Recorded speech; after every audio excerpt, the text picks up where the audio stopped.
bersama bahwa memakai parfum di satu sisi adalah merupakan sebuah sunnah yang sangat disenangi oleh Rasulullah SAW.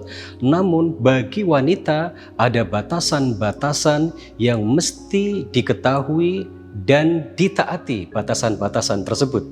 Kenapa Rasulullah SAW membuat aturan seperti ini atau menyatakan sebuah hadis seperti ini? Karena memang sesungguhnya ketika seorang wanita keluar dari rumah, kalau kita sandingkan dan kita gabungkan dengan riwayat yang lain bahwa al-mar'atu kulluha aurat, bahwa wanita pada dasarnya semua adalah aurat.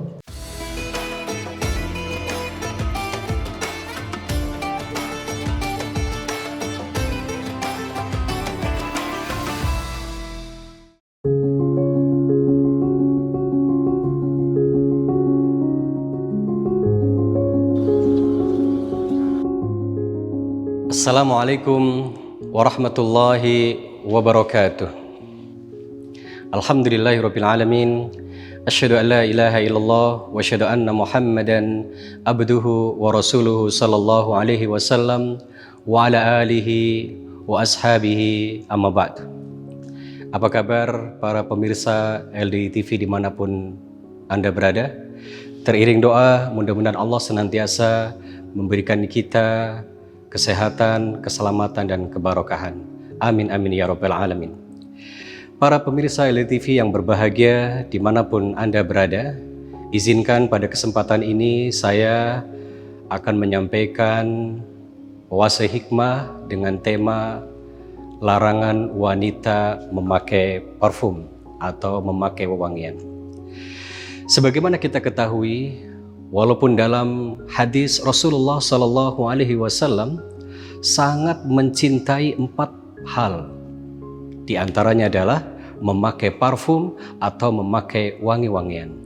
Namun demikian, supaya kita ketahui bersama bahwa memakai parfum di satu sisi adalah merupakan sebuah sunnah yang sangat disenangi oleh Rasulullah SAW.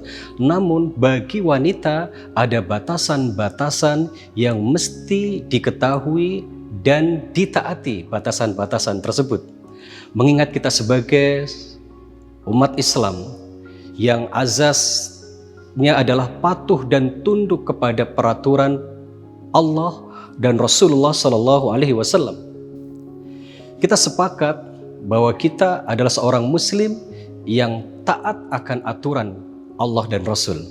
Maka dalam masalah menggunakan atau memakai parfum, dalam sebuah riwayat Rasulullah SAW bersabda, ayyumamra'atin ista'tarat fahiya zaniyatun. Riwayat An-Nasai dan sahih hadisnya, bahwa siapa saja wanita yang memakai parfum maka ia tergolong berbuat zina.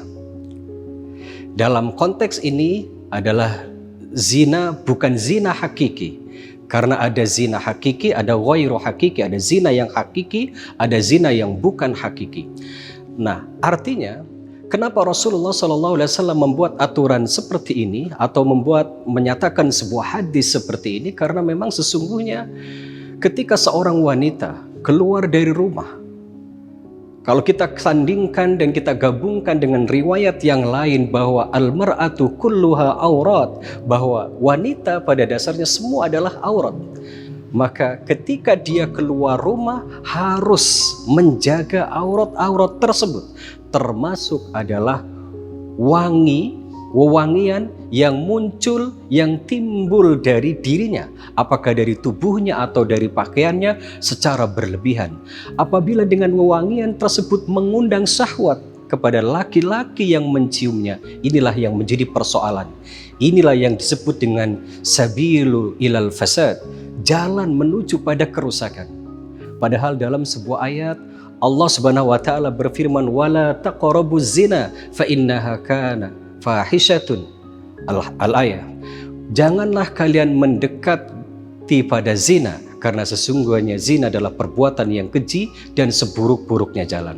Nah, para ulama kemudian menjelaskan bahwa larangan wanita menggunakan atau memakai parfum yang berlebihan yang kemudian sampai mengundang syahwat kepada laki-laki yang bukan haknya, inilah yang menjadi persoalan.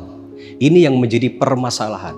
Maka para kaum muslimat dimanapun berada, kita fahami aspek dalil ini sebagai upaya syariat untuk melindungi wanita muslimah yang memang sesungguhnya wanita muslimah itu adalah terhormat. Sehingga syariat mengatur sedemikian rupa supaya wanita muslimat dapat betul-betul terjaga dari upaya syahwat laki-laki yang bukan haknya. Itu yang disebut dengan upaya saddad dhara'i, menutup celah terjadinya sebuah pelanggaran, yaitu zina hakiki. Karena sesungguhnya zina hakiki itu akan timbul, akan terjadi apabila diawali dengan hal-hal yang mendekati kepada zina tersebut. Oleh karena itu, boleh saja seorang wanita memakai parfum selama tidak berlebihan dan diniati betul-betul untuk pasangan sahnya, untuk suaminya di rumah. Maka tentu ini fenomena yang kadang-kadang terbalik yang terjadi di kalangan masyarakat.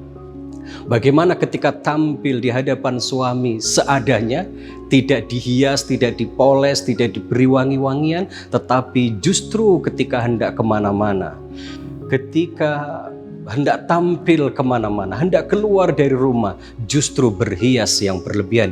Inilah yang kemudian menjadi persoalan dan sesungguhnya itulah yang tidak dibenarkan. Boleh berhias tentu dengan tujuan sekedar untuk bukan mempercantik berlebihan, tetapi untuk memperpantas diri, sekedar untuk pantas dipandang oleh masyarakat pada umumnya, tetapi tidak boleh berlebihan. Apalagi naudzubillah min dzalik, sampai ada niat-niat yang tersembunyi, niat-niat yang tidak baik, justru ingin menunjukkan kepada orang lain, terutama kepada laki-laki yang bukan mahramnya, untuk menunjukkan ini loh gue wangi, ini loh gue cantik, dan lain sebagainya. Tentu ini tidak dibenarkan oleh syariat agama. Oleh karenanya para kaum muslimin wal muslimat, utamanya para kaum muslimat, mari supaya betul-betul jadikan diri kita sebagai orang yang pantas disebut sebagai wanita yang solihah, yaitu wanita yang senantiasa berupaya menempatkan posisinya masing-masing. Saya misalnya sebagai wanita, maka ketika syariat mengatur wanita dibatasi untuk mengenakan parfum, maka dengan sami'na wa ta'na terhadap aturan tersebut, maka itulah salah satu kriteria daripada wanita yang solihah, yang insya Allah nanti akan dibahas pada kesempatan yang lain. Saya kira demikian para pemirsa LDI TV dimanapun berada. Apabila ada kata yang kurang berkenan dan tidak pada tempatnya, saya mohon maaf yang sebesar-besarnya. Wassalamualaikum warahmatullahi wabarakatuh.